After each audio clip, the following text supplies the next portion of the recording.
Welcome to the In Shape Fitness Show. I'm Coach Kim, and I will be talking to you today about using your ears as your exercise trainer. We're not actually doing a workout in this session. I am simply going to be explaining the principles behind our emphasis at In Shape, where you use your ears as your guide. All right, then we're going to go through a couple of exercises that you're going to do, but you can just have a seat. Make sure you're sitting up real straight and having good posture throughout. But we're talking a little bit about how you really need to get all of the noise out of your brain and focus on your ears instead of your eyes as the guide as you exercise. Do you watch people ever, when you're at a gym, watching someone in a class, a group, in a CrossFit session, or at a studio, or in a park, or even watching your spouse, maybe in the living room, trying to do an exercise video online or on the TV? They look a little like a chicken, right? Dancing around a pen, stretching their necks as they sort of try to figure out what the instructor is doing on the screen, or what the instructor is doing at the front of the class. They waste valuable seconds as they try to get their bodies into the right position and mimic what they see. But then they waste so much time and they move too quickly to try and catch up, which ultimately is diminished effort, right? Because when you move too quickly, momentum and gravity do some of that work for you, and you don't really have the right amount of precision to get the most out of your exercise time. Well, here's the deal with exercise, as is the case with learning aspects of all human life, really. You can't see something, hear something, and do something all at the same time. Well, the part that gets lost 9 times out of 10 is the doing part. The result of this conundrum is that so much of fitness is a ton of wasted time. Who has time to waste these days, though, right? So it's an amazing sort of issue that we're just grappling with in the industry. And we're going to do an exercise while you're seated. And then I'm going to talk a little bit more about how using your ears as your guide, it can be the way that you can change this issue. So have a seat, close your eyes, and focus on your breath for a moment. Take a deep breath in through your nose and out through your mouth. Press your palms together in front of your chest. Lock your thumbs, but don't lock the rest of your fingers. You want to press your palms together. Don't let any air get through your hands. Take a deep breath in, and as you exhale through your mouth, slowly lift your arms up over your head until they are straight. Hopefully, your biceps close to your ears. All right, now take a deep breath again. As you exhale, you're going to slowly lean down to the right, keeping your shoulders in line, keeping your hips in line. Don't twist and don't turn your body at all. You're going to stop, and we're going to just breathe for 15 seconds. All right. Deep breaths. Keep your eyes closed. Just think about the stretch you feel down the left side of your body. Think about the air coming into your lungs. Deep breaths in through your nose, and then push all of the carbon dioxide out of your mouth. Now slowly go back to your center point. Keep your arms up there, though. You're going to go back down again, this time to the left. Same thing, 15 seconds. Feeling the stretch down the right side of your body. Make sure that your shoulders remain in line with one another, and keep breathing. A couple more seconds. One more really deep breath. Abs engaged. Great time for Kegel exercises here, ladies, if you're doing those. Now back to your center point. Keeping your palms pressed together. Slowly lower your body back down, or your hands back down to prayer position. And now open your eyes. Take one more deep breath. It's magnificent, right? This took about a minute of your time, and we've increased blood flow to your back, your tummy, your shoulders, your arms, your abs. Most people think of exercise only in terms of the moving parts of the body, but concentrated isometrics are hugely valuable when it comes especially to mini workouts, right? Many little increments of time that you can do wherever you are, in your office, while you're traveling, when you're listening to a lecture kind of like this, whatever it is. Now, here's the thing. I'll just throw a couple of statistics out there because, you got to have a few statistics when you're doing a talk like this. 70% of Americans are overweight or obese, right? It's ridiculous how many people can't manage their body weight. They just don't exercise. Worldwide, the rate of obesity is doubled in the last 30 years.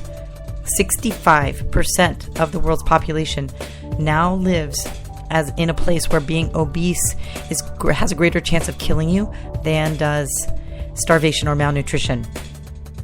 Only 1/2 of adults in the world exercise as a regular part of their regimens, their daily regular lives, right?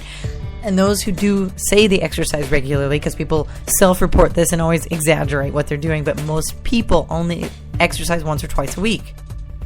With these data points staring us in the face, why is it that we can't figure out a way to develop, to harness the power of movement in daily life? Now, one main reason for this, of course, is that humanity has evolved into this highly technological and intellectual experience that includes such a minimal mandate to physically perform in most cases. Unless you have to move around for your job, chances are you don't move around at all or very little. In addition, medicines and foodstuffs aplenty have lengthened the lifespan of human beings. But the big problem is that living longer doesn't necessarily mean a higher quality of life.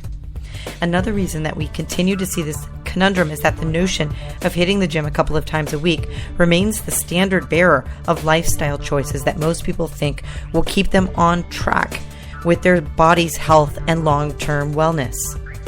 As recently as 80 years ago, gyms didn't exist at all.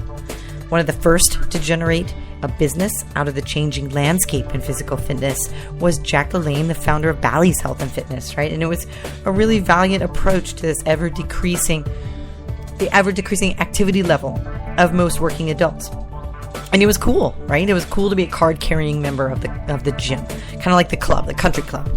It was a lifestyle experience. And in some ways it still is, and that's cool. But these days, people are pulled in scores of directions every single day. So looking at the gym experience, right? You've got travel time, check-in time, changing of your clothes, deciding what to do, selecting equipment. All this stuff equates to well over an hour of your day, if you go. But who has that amount of time every single day? Nobody, right? So what do?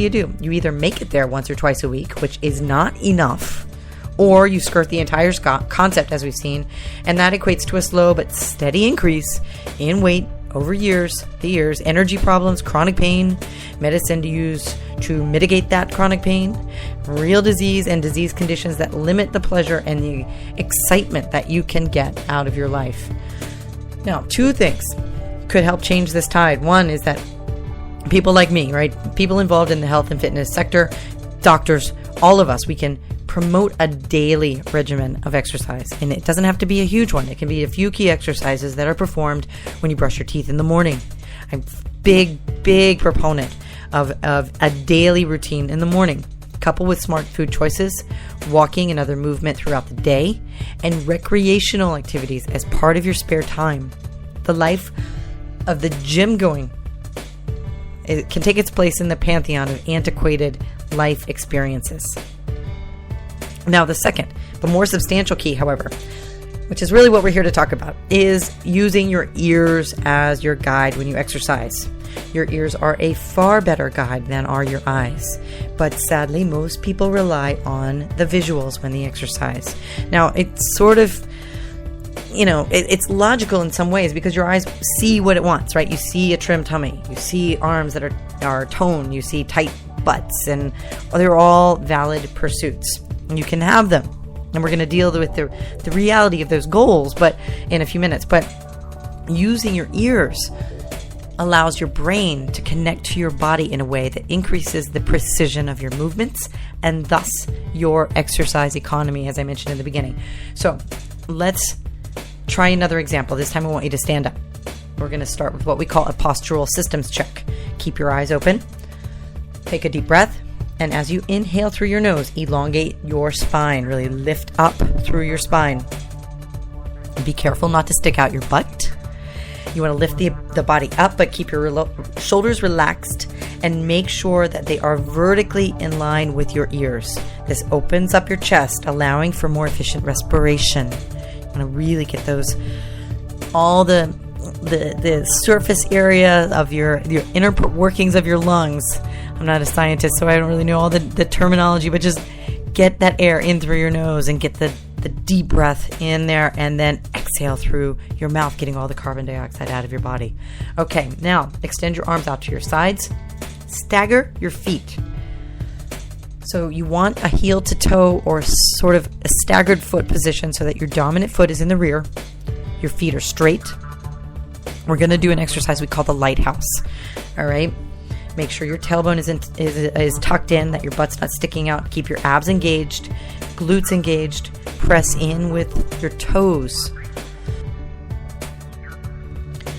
All right, so that you contract all the muscles in your legs. Now you're going to turn your head all the way to the right and then all the way to the left. This discombobulation of your inner ear equilibrium helps you to sort of automatically contract all of those muscles that I've already mentioned, just really gripping the body, isometrically driving blood to all of the muscles of the body. Balance, major component in your functional strength and overall long-term health. All right, now switch your feet. Let's do the other side with the stronger leg in the front, the weaker leg in the rear. Same thing. It should be a little bit harder. All right, couple more turns of the head, all the way to the right and all the way to the left. We're going to do one more example at the end, but you can go ahead and have a seat again. Your eyes were open in this example, but the difference is clear when you get all of the noise out of your brain. You really listen then to the cues that you hear. And when you focus, you can respond. Your body will respond in a more precise way. All right, another shortcoming to fitness trends. The highlight of hot bodies of instructors and pushing of extreme weight loss, overall perfection, is the sheer lack of reality involved. When you focus on this look, on this ripped, shredded, perfect look, you fuss with exercises that really don't have a clear purpose other than to sort of mimic what the hot look is of the body of the person that you're copying. Okay? So your body is moving, your heart rate may elevate, but you're focused on the end, not on what is happening to your body. And the goal setting is great, and it promotes the motivation to actually exercise, begin an exercise program while you're doing it. Your eyes will deceive you. Study the movement of participants in like a boot camp class. Go check it out one day and watch, right? The instructor is demonstrating the exercises, right? So this is a major part of the problem. The instructors almost always demonstrate the exercises. And that's great, but they're not, superhuman. They're generally fit, but their heart rate is going to go up if they start doing a bunch of jumping jacks or burpees or push-ups. So that's going to limit the instructor's ability to speak and give you really valuable verbal cues while you are trying to do the exercise. Left to copy what you see, because that's really what people do in those classes. The participants only skim the surface in terms of real exercise results. Listening to thoughtful, detailed exercise instruction isn't a new concept. All right, so widely promoted in practices like yoga, meditation, listening to words and making adjustments to your body, to your body's position and movement is proven. However, in like the generalized fitness area, particularly hot fitness trends, the connection to our global concern for physical health, and then the deleterious effects of sedentary lifestyle, this focus continues to be misguided. Successful long-term exercise program continues to just elude so many of us. Listening to exercise instruction and therefore benefiting from this unique approach is harder than the alternative. Copying what you see is easier. In many ways, it's easier on the body. Maybe that's in some ways on a primitive level, that's what is happening. But to complete an exercise regimen with a reduced emphasis on the visuals requires that you erect a mental dam, right? You really have to hone in on the brain's ability to focus and at least reduce errant thoughts that distract your body's movement.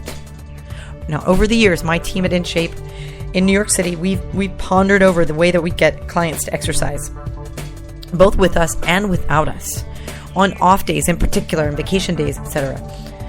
No, so in 2010, we started offering podcast exercise routines. If you listen to this exercise routine, you're already a listener of our podcast exercise routine. So hopefully this will help you understand why it is that we continue to offer these free podcasts and why we are so committed to helping you understand the importance of utilizing your ears as your exercise coach. It's also why we created In Motion customized workouts. And it is the future we see of the way that we're able to deliver exercise programs to people all around the world because I can't be everywhere at one time, nor can my small team. But also because you need a program that allows you to exercise within the scope of the time that you have, the ability level that you are capable of moving, and any functional sort of purpose that you think is most important for your life. So thank you so much for listening today. If you haven't, you can still set up a free account and try out InMotionWorkouts.com for the next couple of weeks. We're launching the membership module in a couple of weeks, hopefully by June 15th. It's the 1st of June now.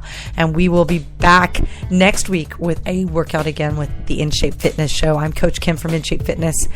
And I thank you for getting through this. I have a terrible cold, I guess. I've lost my voice this last couple of days. But I appreciate your listening in. And of course, if you have any questions, give me a shout, bodybyInShape.com, or go ahead and sign up the account at InMotionWorkouts.com. We'll get in touch with you directly from there. Have a great day.